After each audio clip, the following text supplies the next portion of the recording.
Hello tout le monde et bienvenue dans Recréer TensorFlow.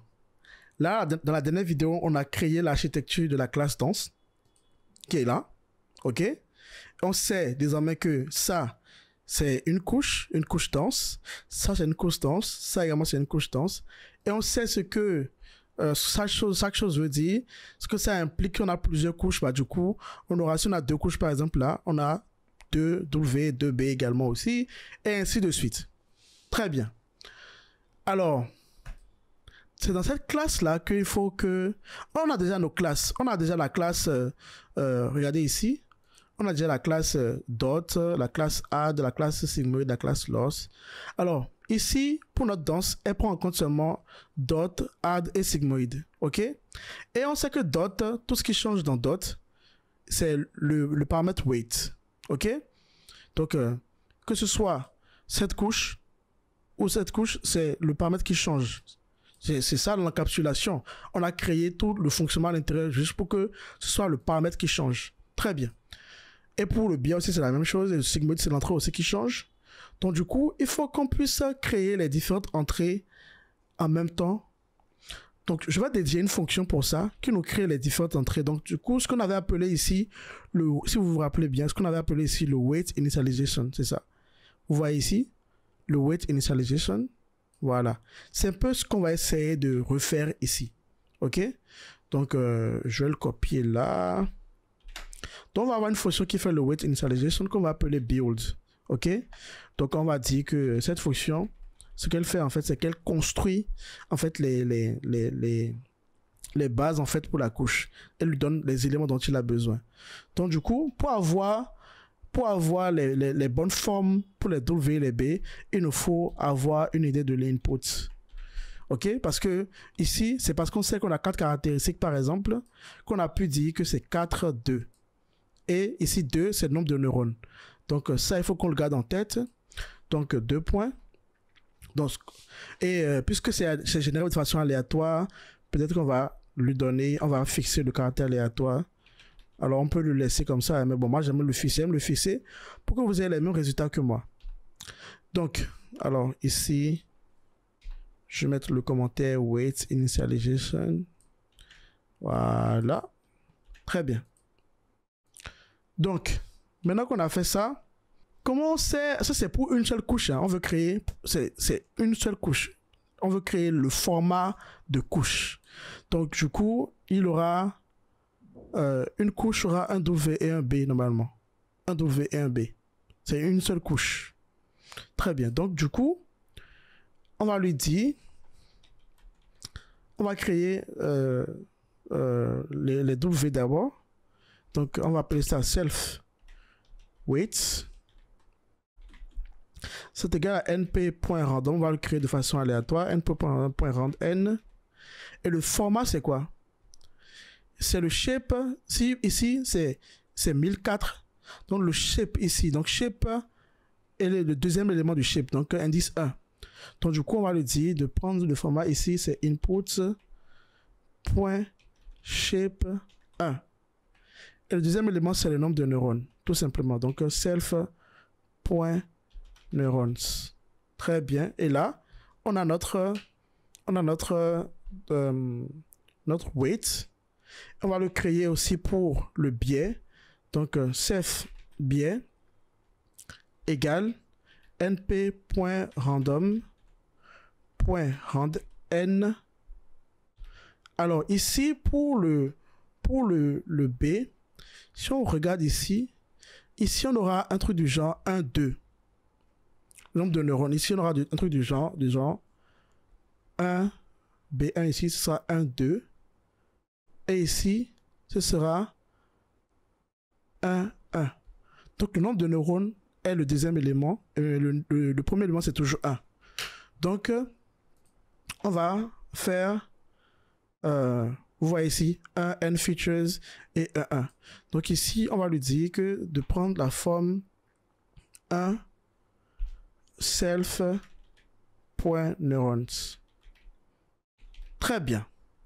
Donc là, ça, c'est vraiment bien. C'est vraiment bien. Et on va avoir, et si on mettait tout ça dans un paramètre, comme ça on pourra vérifier les paramètres de la couche. Donc du coup, je vais créer un self.params ici, qui sera une liste. OK. Et je vais ajouter le biais et le weight dans params. Donc du coup, je fais self.params.append. Donc là, c'est bon, on a créé nos weight initialization, tout ça. La fonction forward, alors ça, je peux l'effacer. La fonction forward est censée faire appeler le forward. OK. Il est censé appeler le forward du produit matriciel, du plus et de ça. Donc il faut qu'on crée déjà cette liste là ensemble. Alors cette liste, on va l'appeler, comment on va l'appeler? On va l'appeler quoi? On va l'appeler graph, suite d'opérations. Et si on appelle ça suite tout simplement, on va avoir une suite, ok? Dans la suite d'opérations. Donc on va avoir une liste ici. On va avoir self suite qui est vide, ok? Et donc on va appeler ça ici construction de la suite d'opérations. OK, on va créer la suite d'opérations. Donc ici, nous allons faire self suite. OK, self suite, c'est égal à quoi? C'est égal à d'abord dot avec le weight ici. Donc weight égale comme on l'a déjà ajouté dans params, on peut dire que c'est simplement self params 0. OK? Puisque de toute façon, ceci va devoir changer à chaque fois qu'on va faire la mise à jour. OK, donc on a dot et on a aussi add biais. On a add biais. Voilà. Et donc le biais est, pardon, le biais est self.params 1. Très bien. Alors, n'oublions pas que ceci... Alors, est-ce que ça a un problème? Là, on a fermé ceci. On ajoute le biais. Voilà. Donc, je pense que c'est bon. Add biais n'est pas défini. Alors, comment on l'avait appelé? Ah, c'est juste add. Juste add, on l'avait appelé. On avait appelé juste add. Donc ici, je mets add. Voilà. OK, c'est parfait. Donc, attention, n'oublions pas le sigmoïde. Donc, l'activation. Donc, si, par défaut, il n'y a pas de sigmoïde. Mais si on précise l'activation, du coup, on va dire if self.activation, deux points, self.suite dot append self.activation. Donc s'il y a une fonction d'activation qui est censée être le sigmoïde, on l'ajoute. Donc voilà, on a construit le graphe là. Il ne faut pas qu'on oublie quelque chose, que ceci est censé être fait une seule fois, parce que in fine c'est des couches qu'on veut entraîner. Et donc du coup, au début, on initialise les paramètres à quelque chose d'aléatoire, mais on veut les entraîner après, donc les modifier. Donc, il ne faudrait pas que le build, cette fonction, le build doit se faire qu'au début. Une seule fois et c'est bon. On ne devrait pas continuer à le faire. Donc, du coup, ce qu'on va faire, c'est que quand on veut appliquer le forward, dans le forward, on va appeler le build, mais une seule fois. OK? C'est dans le forward qu'on va appeler le build, mais une seule fois. Donc ici, on va avoir self.build input, mais une seule fois. Donc du coup, on va avoir un paramètre que je vais appeler peut-être première initialisation. Donc on va avoir, alors on va avoir d'abord, on va avoir un paramètre qu'on va mettre ici, self.init. OK, init, qui sera, alors je vais mettre ça initialisation, qui sera par défaut vrai. OK, par défaut c'est vrai. Donc ici qu'est-ce qu'on va faire? On va dire, si on est au début, donc if self initialisation, alors il faut que je copie, alors voilà, on a la suggestion. If self initialisation, dans ce cas, on appelle le build, donc on construit le graphe, et en même temps, on lui dit que l'initialisation est terminée, donc on fait false. Comme ça, on est sûr que cette fonction ne s'appellera qu'une seule fois. Le build une seule fois quand on fait le forward. Lors des prochains forwards, ça ne marchera pas. Ok. Donc là maintenant, on peut faire les forwards successifs. Hein. On peut faire for boîte dans la suite. Donc for boîte dans la suite. On peut faire boîte point forward input. Alors là, ce qu'on fait là, c'est, comment dire, alors, pourquoi là, ah oui, c'est self-suite. Self.suite. Alors, ce qu'on fait là, c'est quoi? Je vous explique rapidement. En gros, dans une couche, dans la suite, nous avons quoi? Nous avons produit matriciel. Nous avons ajout de biais. Nous avons potentiellement le sigmoïde.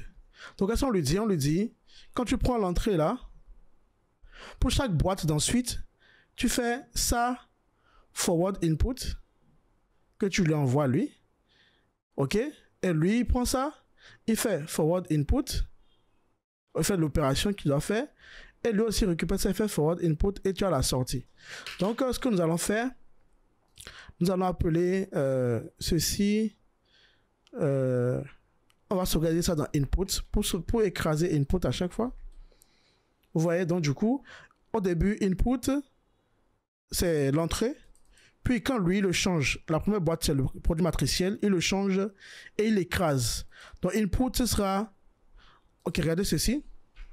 Ça, au début, c'est X. Input, c'est X. Lui, il vient, il fait is.w. Et ça fait M. Il envoie M. Donc input, désormais, c'est M. Lui, il vient, il fait M plus B. OK? Et il dit que c'est N. Donc input, c'est N désormais. Qu'il envoie à celui-ci et lui fait sigmoïde de N. Il appelle ça S. Et c'est ça qui est envoyé en sortie. OK? Donc input à la fin sera égal au résultat final. Donc du coup, c'est input qu'on va retourner. OK? On est d'accord? Donc, bon, on peut appeler ça self, pour connaître self output. Output égale à input comme ceci. Et on retourne self output. Voilà. Je pense que c'est carré. C'est carré. C'est très bien. Donc, dans la prochaine vidéo, nous allons nous occuper de la fonction backward qui aura la même chose, mais dans le sens contraire.